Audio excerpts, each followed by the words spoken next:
20-02-2026, nous sommes dans la 4e année, jour 362 depuis le début de l'invasion totale. Je vous souhaite la bienvenue, je vous salue.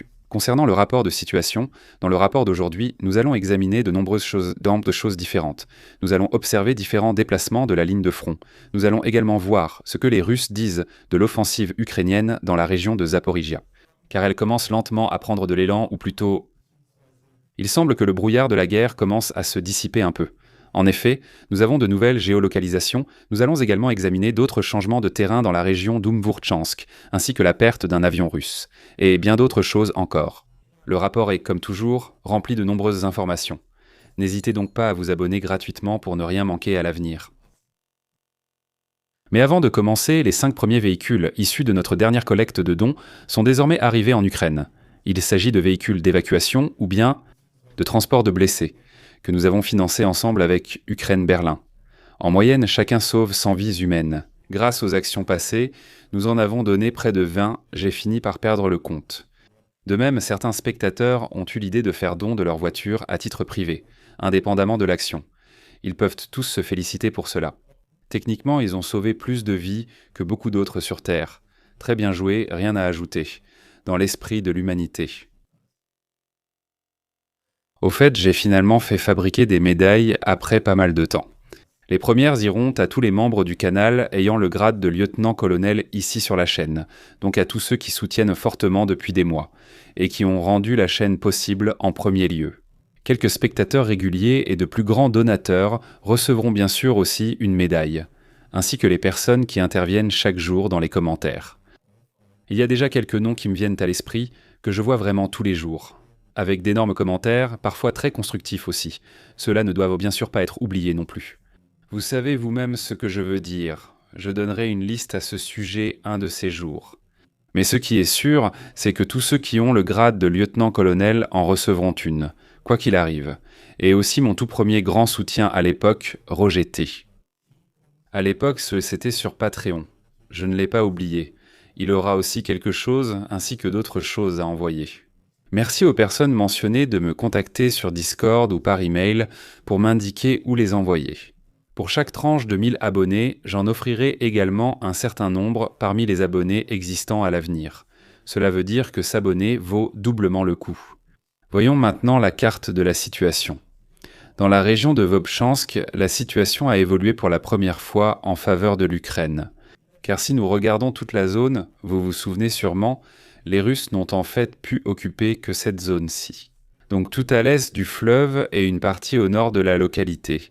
Ensuite, ils ont réussi à prendre le contrôle du nord. Ensuite, ils ont pu attaquer par les ponts, et maintenant ils ont pu conquérir plus ou moins presque toute la localité, voire même la totalité du village. Ici en bas, ils ont eu un plus grand élan, ils ont conquis les villages voisins ici. Et c'est précisément ici que les Ukrainiens ont riposté après longtemps. On pourrait presque dire qu'après que les Ukrainiens ont perdu la ville, ils ont recommencé ici à libérer les villages voisins. Ce qu'on peut très bien voir ici grâce au marquage bleu. Parallèlement, des unités des forces armées ukrainiennes tentent également, depuis la région autour de Tchéhélène, de combattre les avant-postes des positions russes près de Liman. Ce sont en quelque sorte les localités, ici, dans cette zone marquée en jaune, ce qui indique évidemment une approche assez coordonnée. Pression le long de la ligne du fleuve, combinée à la tentative d'isoler ou de couper les éléments avancés russes. La zone reprise est estimée à environ 15 km², ce n'est pas une percée majeure le long du fleuve, mais dans un terrain boisé et proche du fleuve, de tels gains de terrain ne sont pas vraiment triviaux sur le plan opérationnel. En particulier le long du Siversky Donetsk, le terrain joue un rôle assez central. Les axes de visibilité sont limités, les mouvements souvent couverts et la reconnaissance par drone compliquée par la végétation, mais reste possible. Inutile d'en discuter.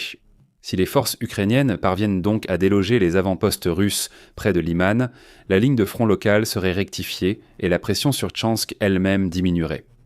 L'essentiel sera de voir si cet avantage peut être maintenu et développé ou si la Russie réagira avec des réserves. Avoir la peur au ventre est sans doute une expression très bien choisie lorsqu'on regarde la situation sur le front sud. La chaîne russe Rebar rapporte une offensive ukrainienne dans la région de Zaporijia. Pour rappel, les Ukrainiens profitent actuellement du blocage de Starlink et en tirent un avantage, car les Russes ont une faille de communication qu'ils ne peuvent pas combler pour le moment. Cela signifie qu'ils attaquent les Russes aux endroits où ils estiment avoir les meilleures chances pour une contre-offensive.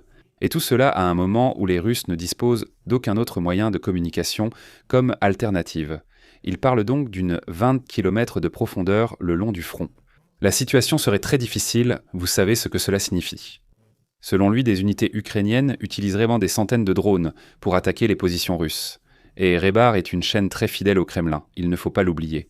Mais regardons la carte, car il décrit exactement ce que j'ai prédit il y a quelques semaines. Selon lui, les Ukrainiens attaquent précisément dans cette zone. Je pense que cela est apparu il y a environ une semaine et demie, avec déjà des attaques récentes le long de l'épingle bleue. J'ai dit qu'ils augmentaient la pression ici et allèrent maintenant tenter de couper les Russes. Il le décrit ainsi. Il y a aussi une large ligne d'attaque ici. D'une part, on attaque ici le long du cours d'eau pour repousser un peu les Russes, ou bien pour arrêter les unités russes et concentrer les sections. D'une part ici, et d'autre part là où se déroule l'attaque principale, c'est-à-dire le long de la route M18. Et quel est seul objectif ?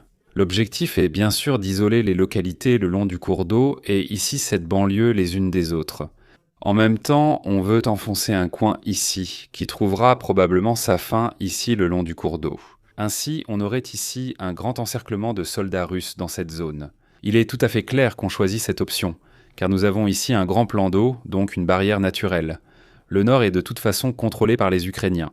Et ici, on pourrait, par une seule attaque, par un seul mouvement, fermer pratiquement une poche sans avoir à risquer un mouvement de pincement, et sans devoir mobiliser beaucoup d'unités pour cela. Cela signifie que ce serait aussi la chose la plus logique et la plus économique en ressources que l'on pourrait entreprendre ici. C'est pourquoi j'ai déjà attiré l'attention là-dessus il y a une semaine. D'un autre côté, nous voyons d'autres attaques, un peu plus à l'est. À cet endroit, ici, les Ukrainiens continuent également d'attaquer. C'est la zone que nous avons déjà examinée plusieurs fois, il n'y a pas eu beaucoup de géolocalisation récemment, nous ne savons pas quelles localités sont entièrement contrôlées par les Ukrainiens ou lesquelles sont entièrement contrôlées par les Russes. Je les ai donc toutes notées en rouge, occupées par les Russes. La zone est très orange avec de nombreux combats. Mais nous avons des géolocalisations aux épingles bleues, ici à la plus basse des épingles bleues, donc celle qui est la plus au sud. Nous voyons aussi, depuis la perspective d'un drone russe, où se trouvent actuellement les tranchées ukrainiennes qu'il voulait attaquer. C'est ici, à l'épingle bleue, assez loin devant. Cela correspond également à de nombreux rapports du côté russe, selon lesquels les Ukrainiens attaquent largement ici. Qu'ils ont pu libérer les villages frontaliers, je peux bien l'imaginer, cependant je ne sais pas à quoi cela ressemble un peu plus en profondeur. Il faudra encore quelques jours avant d'avoir ici une image claire de la situation. Comme je l'ai dit, les Ukrainiens respectent aussi strictement leurs ordres, et depuis la mi-2023, ils ne publient plus lorsqu'ils ont pu réaliser des conquêtes récentes. Cela prend généralement environ une demi-semaine à une semaine entière avant que la carte ne soit plus ou moins mise à jour. Dans la nuit du 20, en février, l'Ukraine a apparemment décroché le gros lot, et ce, dans la même région. D'après les Ukrainiens, 3 systèmes russes Tor ont été détruits en une fois dans la région occupée de Zaporizhia. Des drones d'attaque FP2 avec une charge explosive totale de 60 kg ont été utilisés. FP2 ne signifie pas ici First Person, mais Firepoint, c'est-à-dire l'entreprise qui fabrique également les missiles Flamingo ou les missiles balistiques pour l'Ukraine. Ce ne sont pas des drones artisanaux, mais de véritables systèmes lourds, utilisables de manière ciblée et avec un impact massif. Les attaques auraient eu lieu simultanément. C'est le résultat d'un renseignement assez précis, d'une coordination exacte et d'un objectif clair, à savoir neutraliser la défense aérienne russe dans une zone sensible. Le fait que la région de Zaporizhia ait été choisie n'est évidemment pas un hasard. Nous venons de voir que les Ukrainiens se battent ici. Pourquoi est-ce donc si explosif ? Le système Tor est conçu pour intercepter drones, missiles de croisière et autres menaces aériennes à courte portée. Il protège troupes, artillerie et logistique. Si ce bouclier disparaît, tout ce qui se trouve en dessous devient vulnérable. Perdre 3 systèmes en une seule nuit n'est pas seulement un dommage matériel de plusieurs millions, cela signifie aussi une lacune sensible dans la défense locale qui ne pourra pas être comblée rapidement. Et ce sont précisément ces failles qui permettent d'autres frappes en profondeur et donnent ainsi aux Ukrainiens la possibilité de continuer à avancer. Honnêtement, si le contenu ici vous apporte quelque chose, alors soutenez-le de manière visible. Un like ou un court commentaire aide énormément l'algorithme. Certains d'entre eux, et vous l'avez sûrement déjà vu, peuvent même faire le buzz avec des vidéos. Ce n'est pas donné à tout le monde. Seuls quelques-uns en sont capables. Et si vous en êtes capable, alors profitez-en absolument. Parce qu'en toute honnêteté, ce n'est pas un problème. La portée détermine si les analyses quotidiennes restent visibles ou si elles se perdent parmi toutes les autres vidéos. L'état-major ukrainien confirme des frappes coordonnées sur plusieurs cibles dans la direction actuelle de l'attaque autour de Zaporizhia. Étaient concernés des postes de commandement, des postes d'observation, des dépôts de munitions et de ravitaillement ainsi que des concentrations de troupes dans cette zone. Parmi les cibles spécifiquement mentionnées figurent également un poste de contrôle de drones, une base de réparation ainsi que des entrepôts logistiques. Comme tout à l'heure, ce n'était pas un choix aléatoire mais un schéma clairement identifiable. Commandement, maintenance et ravitaillement, après que la défense aérienne locale ait été attaquée. Un poste de commandement touché perturbe désormais la coordination, et cela à un moment où la communication est déjà défaillante. La destruction d'un poste de contrôle réduit la reconnaissance et les attaques de drones. Une base de réparation endommagée allonge les arrêts des véhicules, et chaque entrepôt incendié affecte la chaîne d'approvisionnement. La stratégie ukrainienne vise ainsi clairement la profondeur opérationnelle. Il ne s'agit pas seulement des soldats dans la zone de mort, ou bien la zone de contrôle des drones qui sont attaqués, mais surtout aussi la structure qui se trouve derrière. Celui qui met simultanément sous pression commandement, logistique et technique force l'adversaire à réaffecter des ressources, combler des lacunes ou recourir à des solutions improvisées, souvent inefficaces.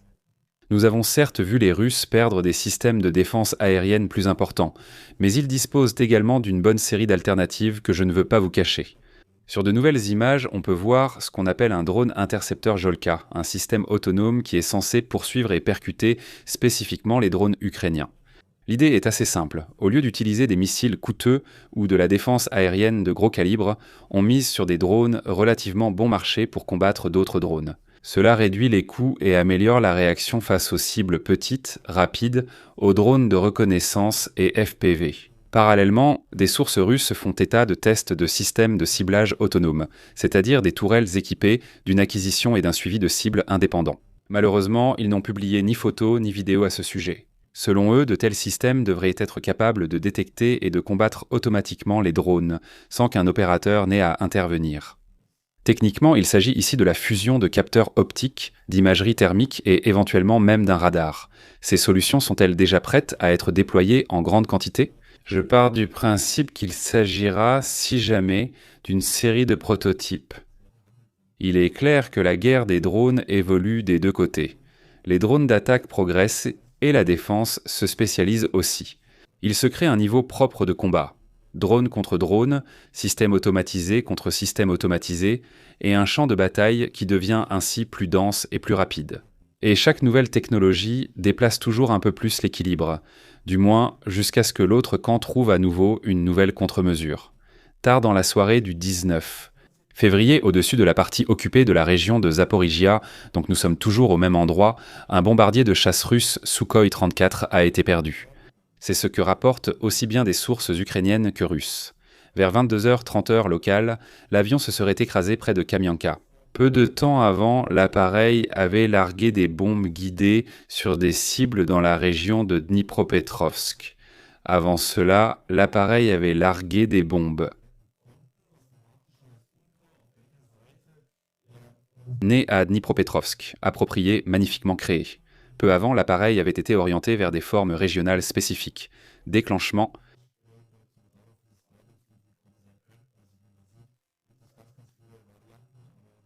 Il n'y a aucune explication officielle sur la cause du crash, qui pourrait être due à des défaillances techniques, des dommages de combat ou les deux, comme déjà observé.